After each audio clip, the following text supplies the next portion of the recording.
मोक्षमार्गस्य नेतारम् भेत्तारं कर्मभूभृताम् ज्ञातारं विश्वतत्त्वानां वन्दे तद्गुणलब्धये वन्दे तद्गुणलब्धये। मोक्षमार्ग के नेता एवं कर्म पर्वतों के भेदक और विश्व के सब तत्वों के ज्ञायक चेतन संवेदक सद्गुण आप समान प्राप्त हो यही भावना भाकर देव विनय पूर्वक करूं वंदना बारंबार जिनेश्वर देव बारंबार जिनेश्वर देव। सूत्र बोलेंगे 5 नंबर का सभी लोग, या 6 नंबर का भी मैं बुलवा देती हूँ, फिर 5 और 6 दोनों इकट्ठे बोल लीजिए। 6 नंबर का मैं बुलवा देती हूँ अभी, फिर दोनों सूत्र हो जाएंगे। पीछे कौन बोलेंगे? रेणु जी आप मेरे पीछे बोलिएगा। मति श्रुतावधि मनः पर्यय केवलानाम। मति श्रुतावधि मनः पर्यय केवलानाम। मति श्रुतावधि मनः पर्यय केवलानाम। मति श्रुतावधि मनः पर्यय केवलानाम। ठीक है, बोलिए आप 5 नंबर का भी बोल दीजिए। पंच नौ दष्टाविंशति चतुर्द्वि चत्वारिंशत् द्विपंच भेदा यथाक्रमम् मति श्रुतावधि मनः पर्यय केवलानाम। ये वाला सूत्र एक बार मैं फिर से बोल के बता देती हूँ। 5 नंबर वाला, पंच नौ द्व्यष्टाविंशति चतुर्द्वि चत्वारिंशत् द्विपंच भेदा यथाक्रमम्। बोलिए विनीता आंटी। विंशति होना चाहिए। देखिए जो आप लोग, हाँ एक तो विशंति विशंति बोलते हैं, विंशति वी पे अंक की मात्रा, वी पे अंक की मात्रा है तो विंशति बोलेगा। बहुत लोगों ने विशंति विशंति बोला, लेकिन फिर मैंने कहा एक एक को टोकूंगी, एक एक तो वो कॉमन में बताती हूँ इसलिए। और ये भी पंच नव द्वष्टा विंशति, और फिर इसी तरह से इधर मति श्रुतावधि मन है पर्याय है। कुछ लोग मन है पर्याय बोल रहे थे, उसको पर्याय नहीं है, मन है पर्याय। अब जो भी बोल रहे हो अपना अपना ख्याल कर लें कि हम कैसा बोल रहे थे, किस तरह से बोल रहे थे, तो वो ठीक कर लें, सुधार कर लें जो शब्द है। और विंशति शब्द बहुत जगह आता है अपने सूत्रों में, तो वो जिनकी आदत पड़ जाती है विशंति बोलने की, वो विशंति ही बोलते हैं, तो एक बार ठीक कर लें। विंशति शब्द है, बोलिए अभी सब अपने घर पे, विंशति विंशति विंशति, हाँ विंशति बोलेगा। बोलिए सुधा जी। मैंने नहीं बोला है। हाँ तो बोलिए ना, मैंने तो पूछा था, आपने हैंड रेज नहीं किया, बोलिए। पंच नव द्व्यष्टाविंशति चतुर्द्वि चत्वारिंशत् द्विपंच भेदा यथाक्रमम् मति श्रुतावधि मनः पर्यय केवलानाम। पंच नव द्व्यष्टाविंशति विशंति नहीं है, विंशति विंशति विंशति चतुर्द्वि चत्वारिंशत् द्विपंच भेदा यथाक्रमम् मति श्रुतावधि मनः पर्यय केवलानाम। पता नहीं आप लोगों को अपनी गलती पकड़ में आएगी कि भी नहीं, कि हम विशंति बोल रहे हैं कि विंशति बोल रहे हैं। ख्याल में लेना आप लोग बोल के, विंशति शब्द है, विशंति नहीं, विंशति। ठीक है, यहाँ तत्वार सूत्र का 8वां अध्याय अपना चल रहा है, और इसके अंतर्गत बंध का स्वरूप और बंध के कारण ये सब बताने के बाद में अब जो बंध के भेद थे, 4 प्रकार का बंध, कौन कौन से 4 प्रकार का बंध कहा गया है? बोलिए कांता आंटी, कौन कौन से 4 प्रकार का बंध है? प्रकृति प्रकृति स्थिति अनुभाग और प्रदेश। बहुत बढ़िया। प्रकृति, स्थिति, अनुभाग और प्रदेश, ये 4 प्रकार का बंध है। उसमें से पहला प्रकार का जो बंध है, क्या नाम है उसका? प्रकृति बंध। उस प्रकृति बंध के भेद प्रभेदों की चर्चा यहाँ चल रही है। प्रकृति मतलब स्वभाव, कर्मों का क्या स्वभाव है, तो उसके भेद प्रभेद चल रहे हैं। मतलब कर्मों के जो टाइप्स हैं, उनका जो स्वभाव है, उनकी जो नेचर है, तो कर्मों की मूल में नेचर है 8 टाइप की, तो उसके मूल भेद हैं 8। कौन कौन से 8 भेद हैं मूल में? कहाँ हो अनुज, हैंड रेज करो। हाँ बोलो। ज्ञानावरण, दर्शनावरण, मोहनीय, अंतराय, वेदनीय, आयु नाम नहीं, हाँ वेदनीय, आयु नाम गोत्र। सही है कि गलत है इनका जवाब? मैम लाइन से नहीं है, लाइन से तो मैं अंतराय लास्ट में आएगा। तो फिर लाइन से बोलो, जब आपको पता है लाइन, तो फिर क्यों नहीं लाइन से बोला? ज्ञानावरण, दर्शनावरण, मोहनीय, वेदनीय, नाम गोत्र, पहले आयु नाम वेदनीय, गोत्र और अंतराय। पहले वेदनीय फिर मोहनीय। हाँ वेदनीय, मोहनीय, फिर वो आयु नाम गोत्र और अंतराय। मैं कल फिर से लाइन से सुनूंगी। अभी तत्वार सूत्र पढ़ रहे हैं तो तत्वार सूत्र की लाइन याद होनी चाहिए, नहीं तो अभी ये जो सूत्र है पंचनवोदय, अष्टाविंशति, सब गड़बड़ हो जाएगा अगर लाइन याद नहीं रहेगी तो। यस ठीक है। ज्ञानावरण, दर्शनावरण, वेदनीय, मोहनीय, आयु, नाम, गोत्र और अंतराय, ये उसके प्रकृति बंध के मूल 8 टाइप से 8 प्रकार हैं। अब उनके प्रभेद देखो, जब किसी भी चीज के भेद करते हैं तो सबसे पहले जो भेद करते हैं उनको बोलते हैं भेद, और उसके बाद में फिर और भेद करते हैं तो उसको हिंदी में बोलते हैं प्रभेद या उत्तर भेद। ठीक है। इंग्लिश में हम डिवीजन और सब डिवीजन ऐसे बोलते हैं। समझ लीजिए जैसे अपन पुत्र और फिर वो क्या बोलेंगे, पोता प्रपोत्र, इस तरह से बोलते हैं, वैसे ही ये है भेद। तो पहले भेद हुए 8 और फिर उसके अब प्रभेद बता रहे हैं उन 8 के भी और भेद। तो सबसे पहला था ज्ञानावरण। ज्ञानावरण के लिए यहाँ कहा है पंच। ज्ञानावरण कर्म के 5 भेद हैं, नाम वगैरह सब आगे आएंगे। दर्शनावरण के 9, पंच 9। फिर है तीसरे नंबर पे, मोहनीय नहीं है तीसरे नंबर पे, तीसरे नंबर पे है वेदनीय, उसके लिए कहा द्व। द्व यानी 2 भेद, वेदनीय के 2 भेद। चौथे नंबर पे है मोहनीय। मोहनीय के हैं अष्टाविंशति, अष्टा यानी 8, विंशति यानी 20, दोनों को मिलाएंगे 28। मोहनीय के 28 भेद हैं। फिर है आयु। आयु के चतुः यानी 4। नाम के हैं द्विचत्वारिंशत्। द्विचत्वारिंशत् यानी द्वि यानी 2, चत्वारिंशत् यानी 40, 2 और 40 यानी 42। नाम कर्म के 42 भेद। यहाँ नाम कर्म के 42 कहे हैं, वो उसको बोलते हैं ये अभेद अपेक्षा से कहे हैं, कुछ कुछ कर्मों को इकट्ठा कर करके कहे हैं। लेकिन अगर उनको सबको अलग अलग करके कहें तो नाम कर्म के कुल भेद होते हैं 93। ठीक है। यहाँ सूत्र में 42 कहे हैं। 93 कहते ही डर लग जाता है, 93 कैसे याद करेंगे? याद करने हैं सबको ये नाम और सबको हो जाएंगे। अभी 8वां अध्याय अपना पूरा होगा तो आपको पता लगेगा हमको क्या क्या याद हो गया, पर थोड़ा सा साथ चलना पड़ेगा, ये जरूर है। अभी अपन वैसे बहुत फास्ट अपन चलते नहीं है, स्लो ही चलते हैं, तो सूत्र भी साथ साथ याद करते जाइए।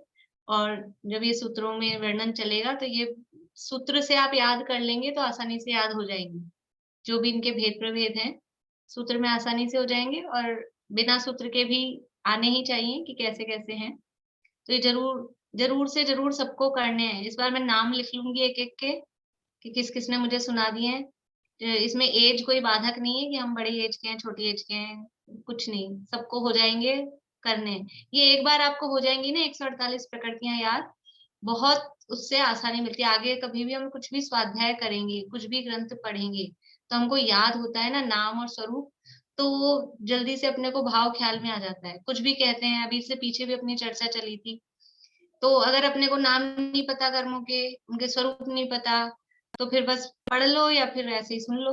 और वो पता होती है चीजें तो अपन उसको अप्लाई कर पा सकते हैं, अपन उसको प्रैक्टिकल देख सकते हैं कि हाँ, और उससे श्रद्धान बढ़ता है, विश्वास बढ़ता है कि हाँ ये चीज ऐसी है, ऐसे इस कर्म में ऐसा था।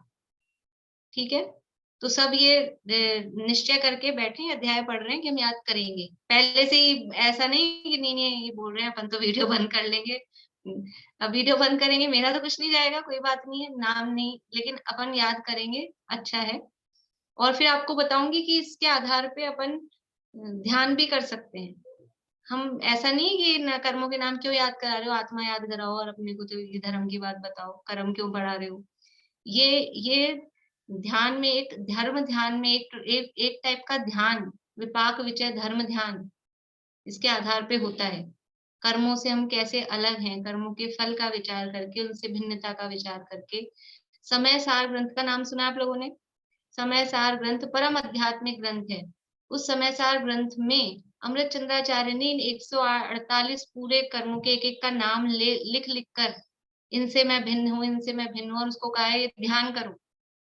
तो वो ध्यान की प्रक्रिया यानी ध्यान करने के तरीका भी इसके माध्यम से अपने को मिलेगा। इसलिए जरूर याद करें, जितने भी भेद प्रभेद हैं सारे नाम नाम ही तो है, ज्यादा कठिन नहीं कुछ भी, वो अवश्य सभी याद करें। तो ये हो गए नाम कर्म के 42। इसके बाद में है गोत्र। गोत्र के लिए आगे दिया द्वि, द्वि यानी 2, और फिर पंच, ये है अंतराय के, अंतराय के 5। ये भेद यथाक्रमम क्रम से दिए गए हैं। ये इस सूत्र का अर्थ है।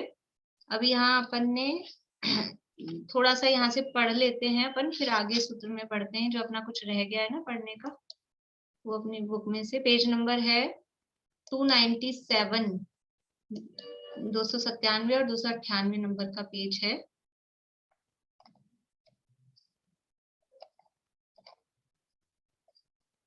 देखिए, ज्ञानावरण कर्म किसे कहते हैं? आत्मा के ज्ञान गुण को आवृत करने, ढकने में अथवा घात करने में जो कर्म निमित्त हो, उसे ज्ञानावरण कर्म कहते हैं।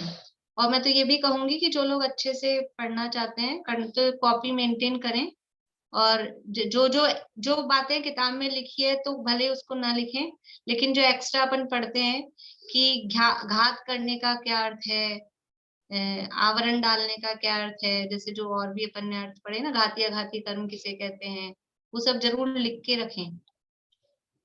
दर्शनावरण, आत्मा के दर्शन गुण को आवृत करने, ढकने में अथवा घात करने में जो कर्म निमित्त हो, उसे दर्शनावरण कर्म कहते हैं। वेदनीय, लौकिक अनुकूलता प्रतिकूलता रूप संयोग प्राप्त होने में जिस कर्म का उदय निमित्त हो, उस कर्म को वेदनीय कर्म कहते हैं।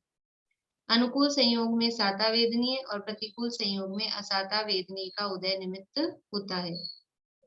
मोहनीय, मैं केवल रीडिंग कर रही हूँ, ये चर्चा अपनी पूरी हो चुकी है, इसलिए जिस कर्म के उदय के निमित्त से स्वयं को भूलकर देहादि पर पदार्थों में एकत्व ममत्व करे, पर का कर्ता भोक्ता बने अथवा कषाय भाव उत्पन्न हो, उसे मोहनीय कर्म कहते हैं। वह 2 प्रकार का होता है। अभी सूत्र में तो कहा है 28, और यहाँ कह रहे हैं 2 प्रकार का होता है, तो इन 2 में से ही इनके और भेद बनेंगे, उससे 28 हो जाएंगे। सबसे पहले वो 2 प्रकार का होता है, दर्शन मोहनीय और चारित्र मोहनीय। दर्शन मोहनीय कर्म के उदय के निमित्त से जीव स्वयं को भूलकर पर पदार्थों में एकत्व ममत्व करता है, पर का कर्ता भोक्ता बनता है, और चारित्र मोहनी के उदय के निमित्त से क्रोधादि कषाय भाव रूप परिणमता है। आयु, जिस कर्म के उदय के निमित्त से यह जीव मनुष्य, देव, नारकी और पशु पर्याय में रुकता है, उसे आयु कर्म कहते हैं। नाम, जिस कर्म के उदय के निमित्त से शरीर आदि की रचना होती है, उस कर्म को नाम कर्म कहते हैं। गोत्र, जिस कर्म के उदय के निमित्त से यह जीव नीच उच्च कुल में पैदा होता है, उस कर्म को गोत्र कर्म कहते हैं। नीच गोत्र कर्म के उदय से के निमित्त से नीच कुल में, और उच्च गोत्र कर्म के उदय के निमित्त से उच्च कुल में जन्म होता है। अंतराय, जिस कर्म के उदय के निमित्त से दान, लाभ, भोग, उपभोग और वीर्य में रुकावट पैदा हो, उसे अंतराय कर्म कहते हैं। इन 8 भेदों में ज्ञानावरण के 5, दर्शनावरण के 9, वेदनी के 2, मोहनी के 28, आयु के 4, नाम के 42, गोत्र के 2 और अंतराय के 5 भेद होते हैं। यहाँ 42 पे नीचे फुटनोट दिया है। नाम कर्म की उत्तर प्रकृतियां अभेद विवक्षा से 42 और भेद विवक्षा से 93 हैं। अभेद विवक्षा का क्या मतलब और भेद विवक्षा का क्या मतलब? अभेद का मतलब है कुछ कर्मों को इकट्ठा करके कह दिया। अभी अपन जब सूत्र पढ़ेंगे तब आपको और उसमें वही बताऊंगी मैं कि अभेद विवक्षा का क्या मतलब है, भेद विवक्षा का क्या मतलब है। जैसे कि कुछ कर्मों को इकट्ठा कर दिया, अलग अलग उनको नहीं गिनाया, तो वो कहलाती है अभेद विवक्षा। और सब कर्मों को अलग अलग गिनाया बिल्कुल उनके भेदों को, तो वो कहलाती है भेद विवक्षा। जैसे अभी अपन ऐसा कहते हैं ना, जैसे आजकल यूट्यूब पे कुछ चलता है तो उसमें आती है इतने व्यूज। देखते होंगे आप लोग यूट्यूब पे कोई भी प्रवचन है, कोई भी प्रोग्राम है, कोई भी चीज अपन देख रहे हैं तो उसमें नीचे लिखा हुआ था इतना व्यूज। उस व्यूज का क्या मतलब है? कितने लोगों ने देखा या कितने डिवाइसेस पे वो चला। वो व्यूज का मतलब है कितने डिवाइस, मतलब मोबाइल हो, कंप्यूटर हो, जो भी चीज है, कोई टैब है, लैपटॉप है, जिसपे भी चला, तो वो अभेद विवक्षा से कहता है। अब उसमें कितने लोगों ने देखा, हो सकता है एक ही मोबाइल लगा के, अब जैसे आप लोग बैठे रहते हैं, कभी कोई 2 लोग बैठे हैं, कभी 3 लोग बैठे हैं, कभी एक ही बैठा है, तो उस आधार पे वो हो जाएगी भेद करके। अगर अपन व्यक्ति को गिने कितने लोग अपनी क्लास में हैं, तो ऐसे इसमें नंबर आते हैं, इतने पार्टिसिपेंट्स। इसमें पार्टिसिपेंट्स जो आ रहे हैं संख्या, वो डिवाइस के हिसाब से आ रही है, कितने डिवाइस चालू है। लेकिन किसी डिवाइस पे 2 लोग बैठे हैं तो वो कहलाएगी भेद विवक्षा। तो कितने लोग हैं तो वो अपन अलग अलग करके गिनेंगे, वो भेद विवक्षा, और इकट्ठा करके बोलेंगे तो अभेद विवक्षा।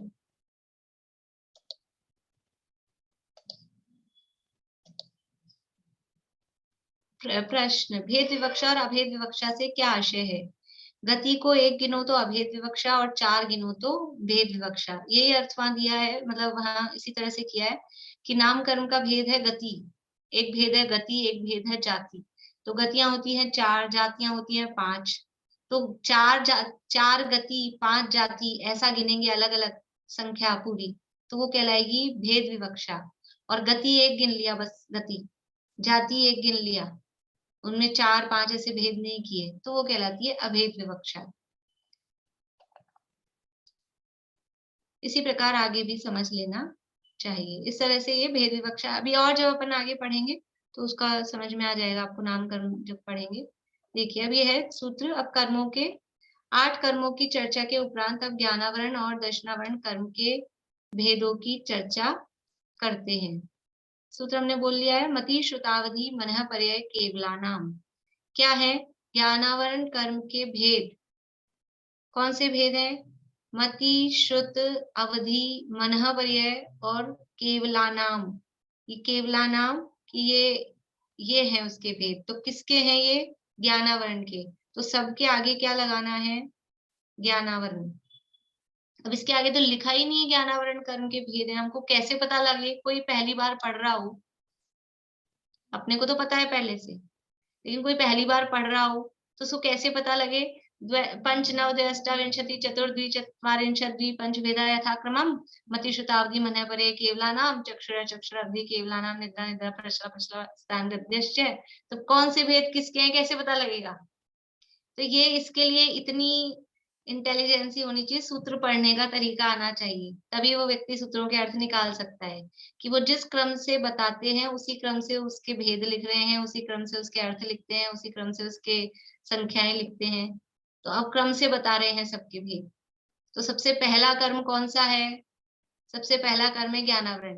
तो मति श्रुतावधि मनः परे केवला नाम, मतलब ये ज्ञानावरण के भेद हैं। तो यहाँ केवल नाम लिखे हैं शॉर्ट में, क्योंकि सूत्र किसे कहते हैं? संक्षिप्त कथन को सूत्र कहते हैं। पहले अध्याय में शुरू में ही ये परिभाषाएं दी है, सूत्र किसे कहते हैं।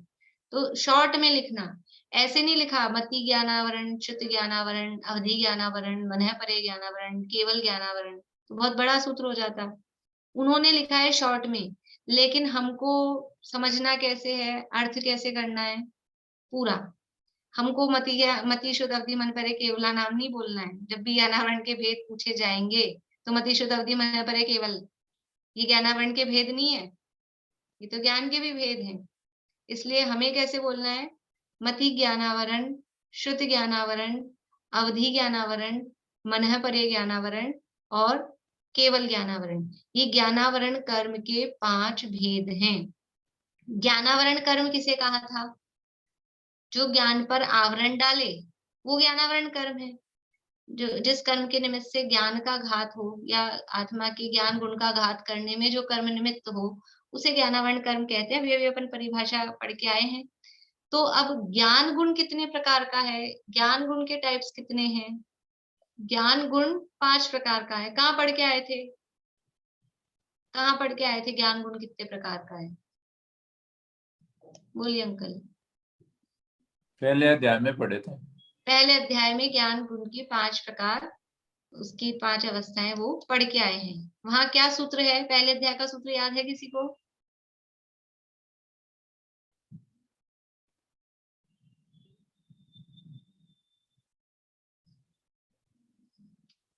बोले रेणु जी लोहाड़ी। मति श्रुता अब्धि मन पर्या केवलानि ज्ञानम। बहुत बढ़िया। मति श्रुतावधि मनः पर्यय केवलानि ज्ञानम, वहां ज्ञान के लिए सूत्र था। देखिए आप लोग निकालिए पहले अध्याय में। अब बुक तो ये है ही अपनी, इसी में पहले अध्याय का शायद 9 नंबर का सूत्र होना चाहिए। 9 नंबर का सूत्र है मति श्रुतावधि मनः पर्यय केवलानि ज्ञानम। ये 5 प्रकार के ज्ञान हैं और जितने प्रकार के ज्ञान है उतने ही प्रकार के उनके आवरण हैं, तो उतने ही प्रकार का ज्ञानावरण है। अब ये जो 5 ज्ञान कहे हैं ये भी वास्तव में मोटे मोटे कहे हैं। वास्तव में तो जो इनके जो फ्लक्चुएशन है, मति ज्ञान में भी कितने टाइप है, फिर मति ज्ञान के कितने भेद पढ़े हैं आगे इसी में पहले अध्याय में मति ज्ञान के कितने भेद बताए गए हैं? बोलिए आशा आंटी। वही ना, अवग्रह या अवाय धारणा। बस यही है। कितने भेद नहीं नहीं, पढ़े? 336 भेद। 336। बढ़िया। मति ज्ञान के 336 भेद हैं। तो वो 336 टाइप का आवरण वहां, लेकिन इतनी डिटेल अपने को नहीं बता रहे, अपने को तो 5 ही प्रकार के ज्ञानावरण बता रहे हैं। लेकिन उनके जो भी भेद हैं उतने टाइप का आवरण कर्म अपने को समझना चाहिए। तो यहाँ तो अभी ज्ञानावरण कर्म के 5 भेद कह रहे हैं, क्योंकि ज्ञान कितने प्रकार का है? ज्ञान 5 प्रकार का है। तो मति ज्ञानावरण कर्म किसे कहते हैं? कि बहुत सरल है, परिभाषा अपने आप से बना सकते हैं। जो आत्मा के ज्ञान गुण को का घात करने में निमित्त हो वो ज्ञानावरण कर्म है। तो मति ज्ञानावरण कर्म किसे कहेंगे? बना सकते हैं परिभाषा। बोलिए शशि जी, मति ज्ञानावरण कर्म की परिभाषा। जो मति ज्ञान पे आवरण डाले, मति ज्ञानावरण कर्म। जो आत्मा के मति ज्ञान पर आवरण डाले या उसका घात करने में निमित्त हो उसे मति ज्ञानावरण कर्म कहते हैं। शुद्ध ज्ञानावरण कर्म किसे कहते हैं? बोलिए शिमला भाभी। जो शुद्ध ज्ञान पे आवरण डाले उसे शुद्ध ज्ञानावरण कहते हैं। बहुत बढ़िया। तो सरल है ना, याद होती जा रही है आप लोगों को। अवधि ज्ञानावरण कर्म किसे कहते हैं? बोलिए स्नेहलता जी। अवधि ज्ञान अक्सर आवरण डालने में निमित्त हो, वो अवधि ज्ञान।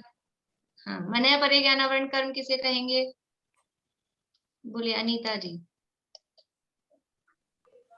मुनि राजो, ज्ञानियों के द्वारा जो जानने में। आपको तो सिंपल सी परिभाषा बतानी है, मनः परे ज्ञानावरण कर्म किसे कहेंगे। अभी ये लोग सब बोल रहे थे ना कर्म की परिभाषाएं। बोलिए निशी जी, आप बोलिए मनः परे ज्ञानावरण कर्म की परिभाषा। मन परे पे जो अपने को वो डाले, आवरण डाले, उसे हाँ। मन परे। हाँ, मनः परे ज्ञान पर जो आवरण डाले या उसका घात करने में जो कर्म निमित्त हो उसे मनः परे ज्ञानावरण कर्म कहते हैं। केवल ज्ञानावरण कर्म किसे कहते हैं? बोले बीना भाभी। जो समस्त पदार्थ को जाने, तीनों लोक और तीनों काल के समस्त। प्रश्न क्या है? प्रश्न सुना आपने?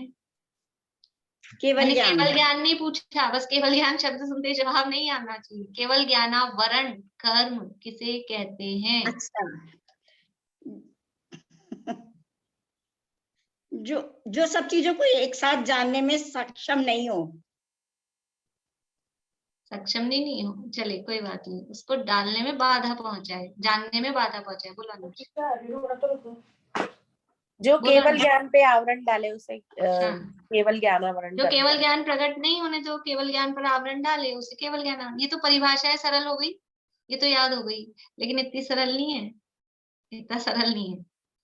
सरल तो है, लेकिन अब प्रश्न ये है, आपने परिभाषाएं मुझे बता दी, अब अगला प्रश्न ये है, जिसने मति ज्ञान आवरण कर्म की परिभाषा सुनाई, तो हम क्या प्रश्न पूछेंगे कि मति ज्ञान किसे कहते हैं जिस पर वो आवरण डाल रहा है, शुद्ध ज्ञान किसे कहते हैं जिस पर वो आवरण डाल रहा है, अवधि ज्ञान, मन परे ज्ञान, केवल ज्ञान किसे कहते हैं जिस पर आवरण डाला जा रहा है।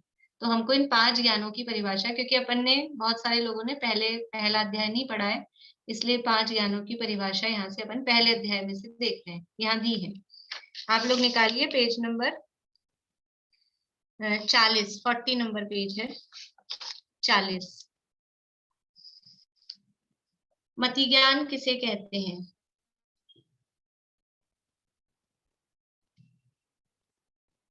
मिल गया सबको?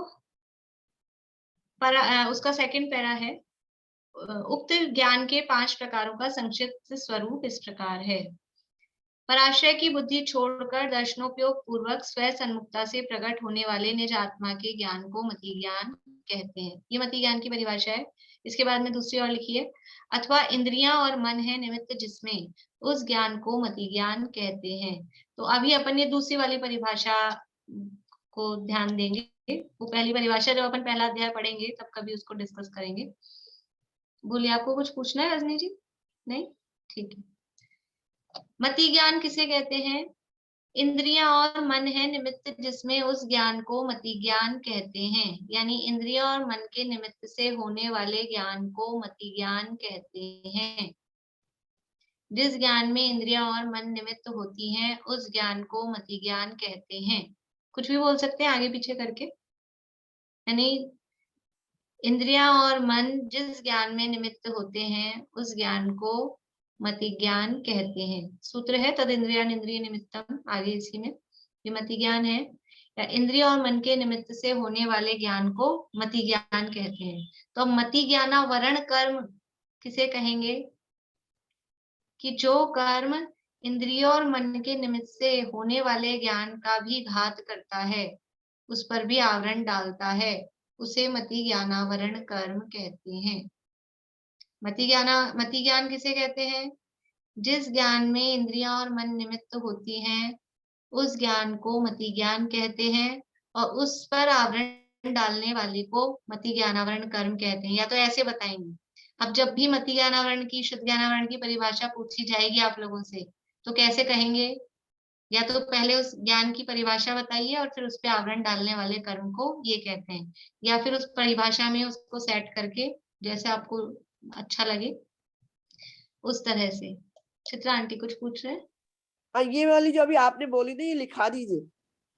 अब आप लोग थोड़ा फास्ट में लिख लिया करिए, मैं तो बना बना के बोल देती हूँ।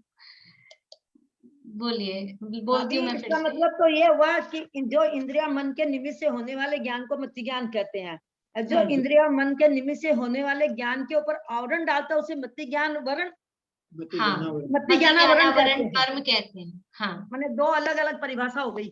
हाँ हाँ, क्योंकि 2 चीज ही अलग अलग है। एक है आत्मा का गुण, आत्मा के ज्ञान गुण की अवस्था है मति ज्ञान, और एक है कर्म, एक है जीव, एक है पुद्गल।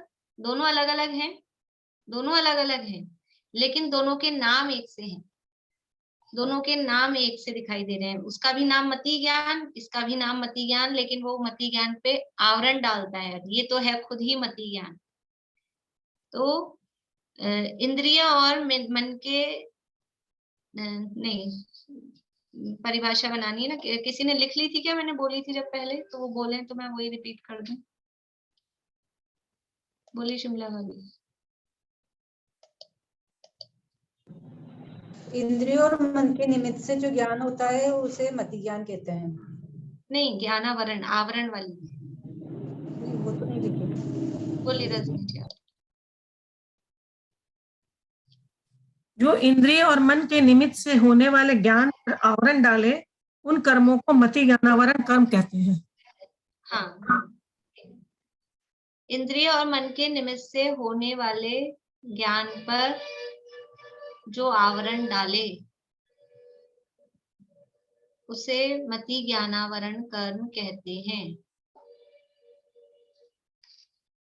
इंद्रिय और मन के निमित्त से होने वाले ज्ञान पर जो आवरण डाले या जो कर्म इंद्रिय और मन के निमित्त से होने वाले ज्ञान पर आवरण डाले उसे मति ज्ञानावरण कर्म कहते हैं।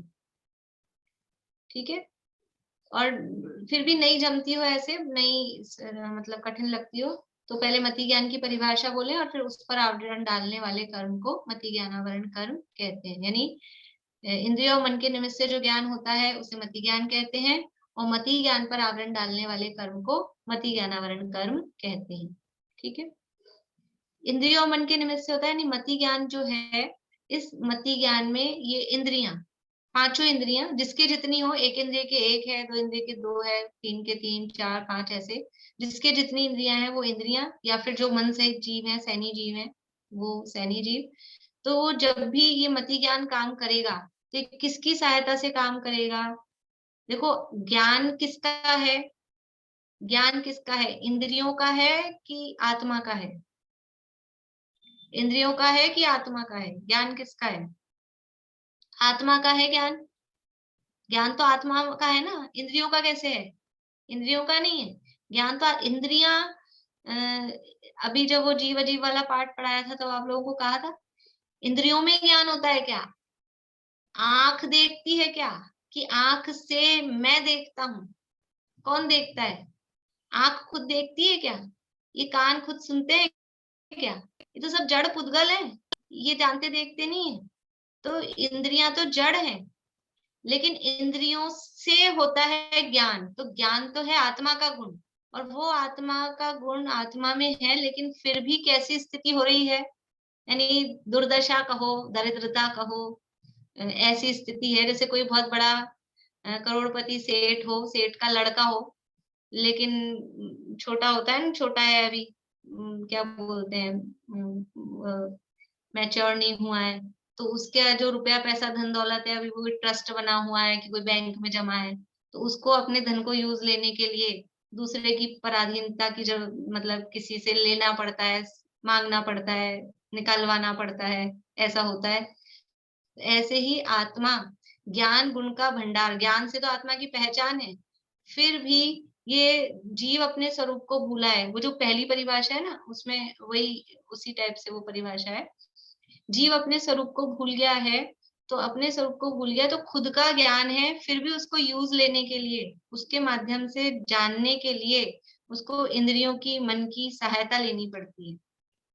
इसके बिना ज्ञान नहीं हो पाता है। आंखें खराब हो जाए तो देख पाते हैं, आंखें बंद कर लेते हैं तो भी ऐसा नहीं दिखता है।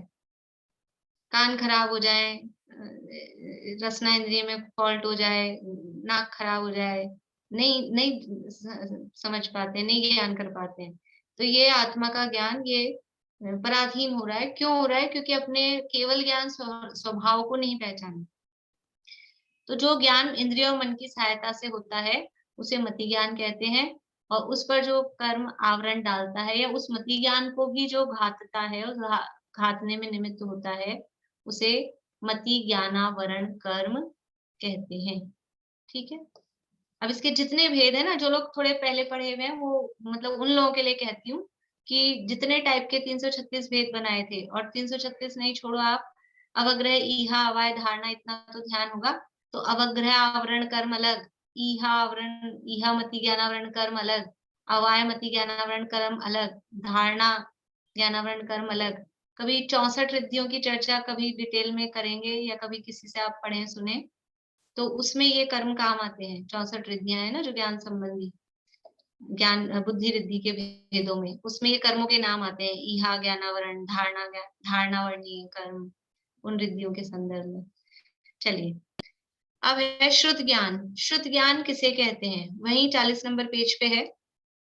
मति ज्ञान के द्वारा जाने हुए पदार्थ के संबंध से अन्य पदार्थ को जानने वाले ज्ञान को श्रुत ज्ञान कहते हैं। इसके लिए भी सूत्र आगे दिया है, श्रुतम मति पूर्वम, ये सूत्र दिया हुआ है आगे। तो शुद्ध ज्ञान की परिभाषा क्या है?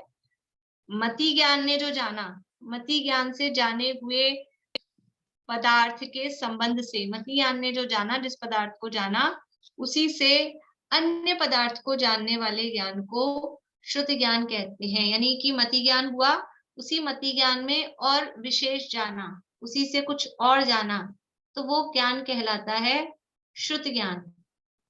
इसके लिए उदाहरण दे रही हूँ, ऐसा एग्जैक्ट समझना नहीं, केवल उदाहरण। जैसे कि कोई मच्छर है, पतंगा समझ लीजिए, कोई 4 इंद्रिय पतंग है। अब बरसात के दिनों में लाइट वाइट जलती है, मच्छर बहुत हो जाते हैं, तो उनको वो मच्छरों को वो लाइट, वो जो चमक है ना, वो अच्छी लगती है।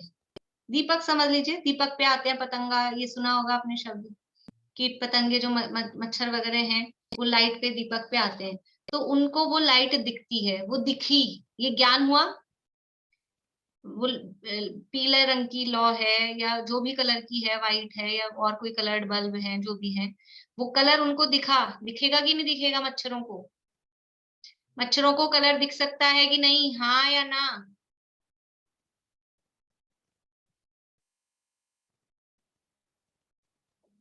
मतलब लोग डिसीजन नहीं कर पा रहे आप लोग। मच्छर को कलर दिखेगा कि नहीं?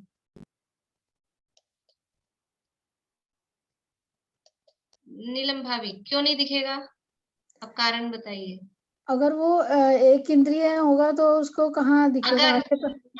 अगर की जरूरत है, मच्छर एक इंद्रिय होता है? नहीं मच्छर एक इंद्रिय होता है क्या? कितने नहीं इंद्रिय होता है? शिमला भाभी, मच्छर कितने इंद्रिय होता है? 3 इंद्रिय। 3 इंद्रिय। छेड़ालाई क्लास में बैठते थे आप? नहीं, सब 4 उंगलियां दिखा रहे हैं। मच्छर 4 इंद्रिय होता है। दो अभी इंद्रिय। तो 3 से उतर के 2 पे आ गए आप। मच्छर 4 इंद्रिय होता है, 4 इंद्रिय होता है। चलो मैंने बता दिया, सबने बता दिया, मच्छर 4 इंद्रिय होता है। तो 4 इंद्रियां कौन कौन सी होंगी उसके पास में? बोलिए शिमला भाभी। अरे बंद मत करिए, आप ही बोलिए, 4 इंद्रियां कौन कौन सी होंगी?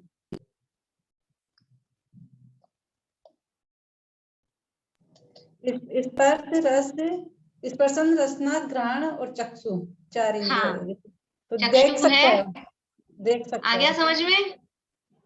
हाँ, चक्षु इंद्रिय है, मच्छर 4 इंद्रिय है। अभी अपना विषय तो कुछ और होता है, अपन कहाँ पहुंच जाते हैं, क्या करें। लेकिन अच्छा हुआ मैंने पूछ लिया, नहीं तो समझ में ही नहीं आता है कि अपन आगे बढ़े जा रहे हैं, अपन हाई लेवल पे क्या कहें, यूनिवर्सिटी लेवल पे पहुंच रहे हैं, फिर यहाँ पे पता चल रहा प्ले स्कूल की चीजें नहीं आ रही हैं। कोई बात नहीं, कोई बात नहीं, वो हो जाता है। मैं तो मजाक के लिए ऐसा बोलती हूँ, कोई ऐसा नहीं समझना, सबकी हालत ऐसी है। ये तो एक दिख गए हैं मुझे। तो मच्छर 4 इंद्रिय है, मतलब उसके पास में आंख है, तो वो देखता है। भाई मच्छर लाइट के पास क्यों जाएगा? उसको दिखता है ना, इसीलिए जाता है। वो लाइट उसको चमकदार अच्छी लगती है, तो कोई मच्छर है, उसको वो रोशनी दिखी, ये कौन सी इंद्रिय का काम हुआ? ये चक्षु इंद्रिय से दिखी, ये हुआ उसको मति ज्ञान। उदाहरण के लिए समझा रही हूँ, केवल ऐसा ऐसा नहीं समझना इसी का नाम मति ज्ञान और इसका नाम शुद्ध ज्ञान है, केवल उदाहरण। अपन ऐसे मतलब ऐसे डिफरेंस नहीं कर सकते हैं अपन, जाने जब कौन सा तो मति ज्ञान है, कौन सा शुद्ध ज्ञान है, वो चलता रहता है।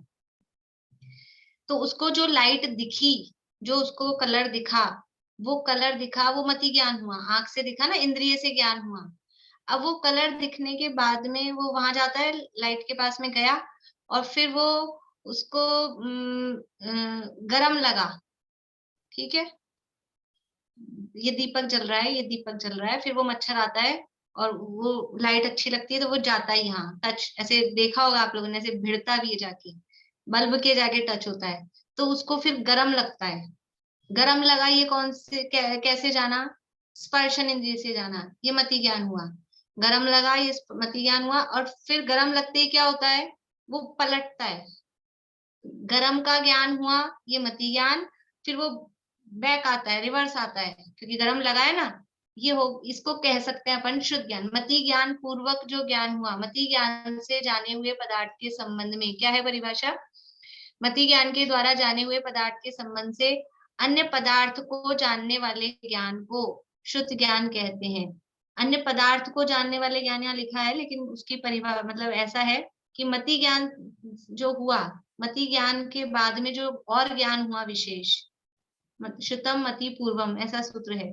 तो मति ज्ञान से जाने हुए पदार्थ के संबंध में और विशेष ज्ञान हुआ या अन्य पदार्थ को जाना, उसको शुद्ध ज्ञान कहते हैं। तो मति ज्ञान से तो ठंडा गरम या रंग रूप ये ज्ञान हुआ, ये मति ज्ञान हुआ, लेकिन वो गरम लग के जो वापस आने का मतलब रिटर्न हुआ, वो जो काम हुआ, ये उसका काम अपन कह सकते हैं ये शुद्ध ज्ञान हुआ। जैसे चींटी चल रही थी, चलते चलते अपन ने, वो यहाँ आ रही है इधर से चींटी, अपन ने हाथ लगा दिया, तो उसको घ्राण इंद्रिय से या स्पर्शन इंद्रिय से ये एहसास हो गया कुछ है, तो ये तो हुआ उसका मति ज्ञान। फिर वो अपना रास्ता बदल ली, तो ये कहलाए उसने ये जो काम किया ना।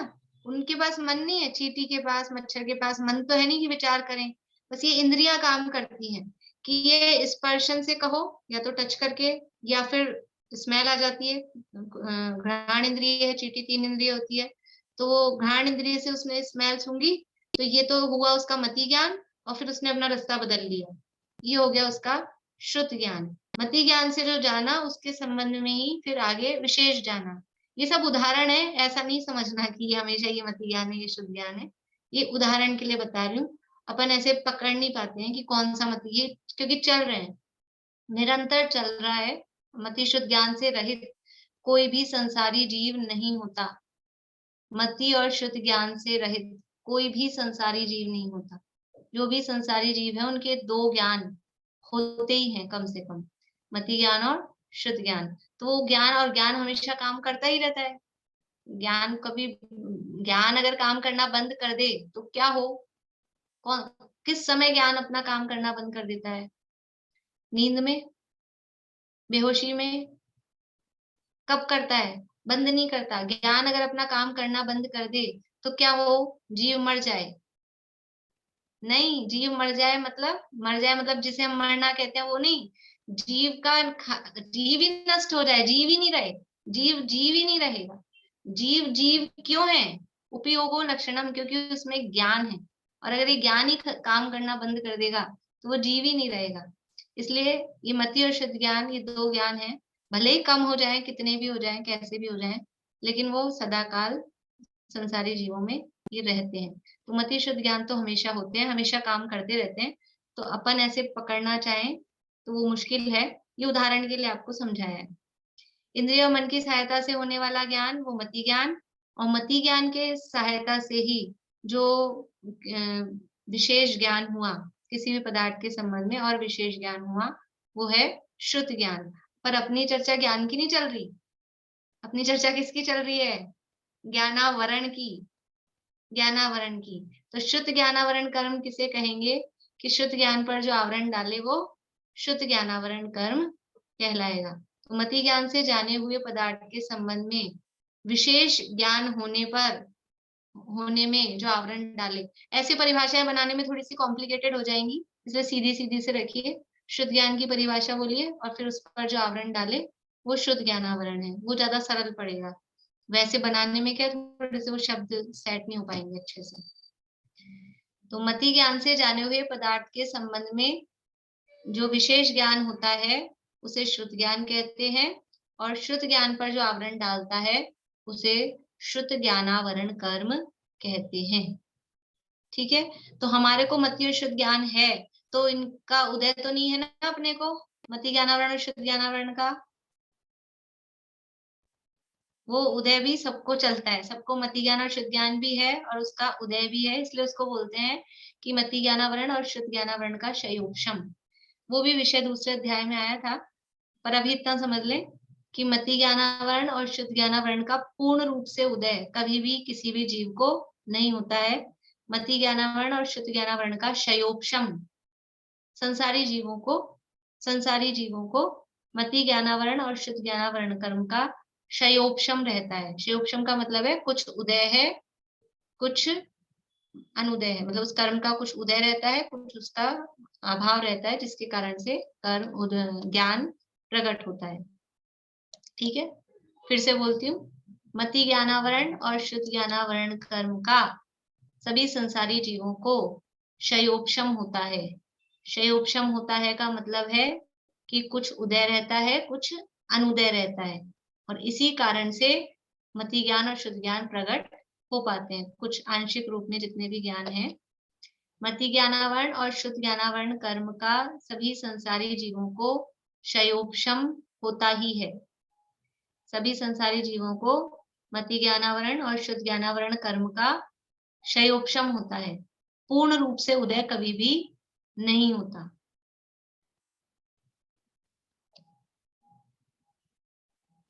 और इसकी चर्चा कल करेंगे कि अगर पूर्ण उदय हो जाए तो क्या हो।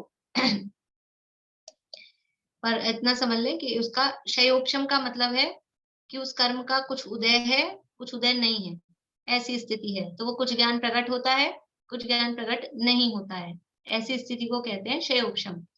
कुछ ज्ञान प्रकट है, कुछ ज्ञान नहीं है, कुछ जानते हैं, कुछ नहीं भी जानते हैं। हम लोगों की ऐसी स्थिति है कि नहीं है? सब कुछ जानते हैं क्या अपन? सब कुछ नहीं जानते। तो कुछ भी नहीं जानते क्या? कि कुछ तो जानते हैं लेकिन सब कुछ नहीं जानते हैं। और सब कुछ ना जाने केवल ज्ञान नहीं हो, लेकिन अपने अपने आसपास में भी, अपने जैसे लोगों में भी कोई कुछ जानता है, कोई कुछ जानता है, कोई कुछ जानता है। तो अपने को सारे टाइप का ज्ञान नहीं होता है। जैसे कि जो डॉक्टर है उसको इंजीनियरिंग का ज्ञान है क्या? जो इंजीनियर है उसको वकालत का ज्ञान है क्या? तो ऐसा नहीं ना। उसको डॉक्टर जो है उसको डॉक्टरी संबंधी ज्ञानावरण कर्म का तो उतना तो उदय नहीं है, लेकिन इंजीनियरिंग संबंधी, वकालत संबंधी वो सब उदय हैं। ऐसा इसको कहते हैं क्षयोपशम। कुछ उदय है, कुछ उदय नहीं है, ऐसी स्थिति को कहते हैं क्षयोपशम। और संसारी जीवों को मति ज्ञानावरण और शुद्ध ज्ञानावरण कर्म का क्षयोपशम रहता है। ना पूरा उदय होता है, ना पूरा नाश होता है। क्षयोपशम वाली स्थिति उनकी रहती है। और भी कोई बात होगी? अभी अपना समय हो गया है, कल करेंगे आगे अवधि ज्ञान और मनोपर्य ज्ञान की भी चर्चा करेंगे, और इसकी भी और जो भी कोई बात होगी वो कल करेंगे अपन। अभी किसी को अभी जो अपन ने पढ़ा उस संबंध में अगर प्रश्न है तो फिर पूछ लीजिए। बोलिए सरोजा आंटी। इसमें तो नहीं है, पर ये चौ कर्मन की 63 प्रकृति होती है ना, 63 प्रकृति कौन सी होती है? चारों घातिया कर्मों की जो प्रभेद है ना, उनको जोड़ेंगे तो 47 आएगी। उसके अलावा और भी होती है, 43 ही होती है। वो अभी नहीं है। अपने अच्छा। जब पूरे हो जाएंगे तब आप अगर याद दिलाएंगे तो ठीक है, और अगर मुझे अपने आप याद आ जाएगी तब फिर मैं बताऊंगी, क्योंकि अभी मैं बताऊंगी तो पता ही नहीं चलेगा कौन से कर्म है। ये मैंने कहा 63 कौन सी होती है, समझ में नहीं आई। हाँ। 47 तो घातिया कर्मों की है, उसके अलावा नाम कर्म की होती है। बाकी की जो होती है ना वो नाम कर्म की होती है। तो वो अभी जब अपन पढ़ लेंगे ना तब फिर आप लिख के रख लीजिए, तो फिर जब ये हो जाएंगी तब अपन करेंगे बात। बोलिए चित्रांत। आपने अभी बताया था ना आत्मा को ज्ञान होता है और निमित्त, तो इसमें स्पर्श ये इंद्रिया तो निमित्त हो गई। हाँ। उपादान आत्मा हो गया। हाँ बिल्कुल, बहुत अच्छा। उपादान आत्मा हो गया। आत्मा को कोई भी चीज का ज्ञान हो रहा है तो उसमें उपादान आत्मा ही है, और इंद्रियां निमित्त होती हैं। जो भी पदार्थ हो रहे हैं वो पदार्थ भी निमित्त होते हैं, कभी किसी के माध्यम से होता है। वो लाइट चाहिए, कितने निमित्त बहुत सारे होते हैं। इससे ये भी ख्याल में आता है निमित्त एक नहीं होता। समझ लीजिए अभी अपन पढ़ रहे हैं तत्वार सूत्र, तो सबको ज्ञान अपने अपनी जिसको जिसमें जितनी है। अभी सूत्र बुलवाती हूँ तो कोई शुद्ध बोलता है, कोई अशुद्ध बोलता है। अब मैं तो सबको एक से ही बोल के सुनाती हूँ ना, फिर सब अलग अलग टाइप का क्यों बोलते हैं? तो वो उपादान है सबका, कि जिसमें जैसी योग्यता है वो वैसा बोलता है। लेकिन ये सब निमित्त कितने सारे हैं। अभी क्लास चल रही है तो कितने सारे निमित्त हैं। लाइट चाहिए, मोबाइल चाहिए, उसमें बैटरी बराबर होनी चाहिए, कभी आवाज आती है, कभी नहीं आती है, कभी कुछ समस्या, बहुत सारे निमित्त होते हैं। तो निमित्त परद्रव्य है वो बहुत सारे होते हैं। बोलिए दीपिका जी। मतलब संसारी जीव के मति ज्ञान और शुद्ध ज्ञान होता है, हम ये भी कह सकते हैं। हाँ, ये तो होता ही है। नहीं, ये होता ही। अभी अपन ने कहा कि मति ज्ञान और मति ज्ञानावरण और शुद्ध ज्ञानावरण का क्षयोपशम होता है। इसका मतलब ये हुआ कि मति ज्ञान और शुद्ध ज्ञान होता है। हाँ, ऐसे भी कह सकते। हाँ बिल्कुल, हाँ इसका मतलब ये हुआ ज्ञानावरण का क्षयोपशम है, मति ज्ञानावरण और शुद्ध ज्ञानावरण का क्षयोपशम है। मतलब उनको मति ज्ञान और शुद्ध ज्ञान होता है। ये बिल्कुल। बोलिए शिमला। नहीं, मैं ये पूछ रही थी, जैसे बड़े मच्छर तो 4 इंद्रिय वाले होते हैं, जो लोग बिल्कुल छोटे छोटे होते हैं वो भी 4 इंद्रिय होते हैं क्या? मच्छर कोई से भी हो जिनमें उड़ने की ताकत है, उड़ने वाले जो हैं इंसेक्ट्स, वो सब 4 इंद्रिय होते हैं। उड़ने वाली अगर चींटी भी है तो वो 4 इंद्रिय है। अच्छा। उड़ने की जिसमें शक्ति होती है वो 4 इंद्रिय होते हैं। पर मतलब वो तो 4 इंद्रिय होते हैं, लेकिन कोई कोई 4 इंद्रिय ऐसे भी होते हैं जिनमें उड़ने की नहीं भी होती है, फिर भी आंख होनी चाहिए। 4 इंद्रिय होने के लिए असली कारण क्या है? आंख जिनके पास में है वो 4 इंद्रिय, और कान जिसके पास में है वो 5 इंद्रिय है, और नाक तक जिसके पास में है वो 3 इंद्रिय है। एक्चुअल में तो ये है, लेकिन अपन पहचानने के लिए उड़ने की क्षमता जिनमें है वो 4 नहीं, इंद्रिय। जो बिल्कुल छोटे होते हैं वो भी 4 इंद्रिय होते हाँ, हैं। तो छोटे भी उड़ते हैं ना, हाँ, उड़ते हैं ना, 4 इंद्रिय। छोटे बड़े से मतलब नहीं है। अवगाहना आप देखेंगे तो 2 इंद्रिय की अवगाहना बड़ी होती है, लट होती है वो 2 इंद्रिय होती है, पर वो कितनी बड़ी भी होती है। वो मच्छर इतना सा ही है, लेकिन वो 4 इंद्रिय होता है, इसलिए आकार से इंद्रियों का नाप नहीं है। वो तो जिसके पास जितनी है उतनी है, शयोपशम से है। चलिए, अभी समय अपना हो गया है। जिनवाणी स्थिति बोलते हैं।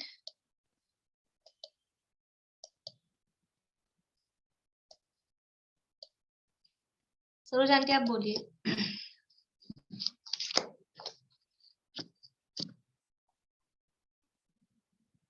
अनम्यूट नहीं हुआ आंटी।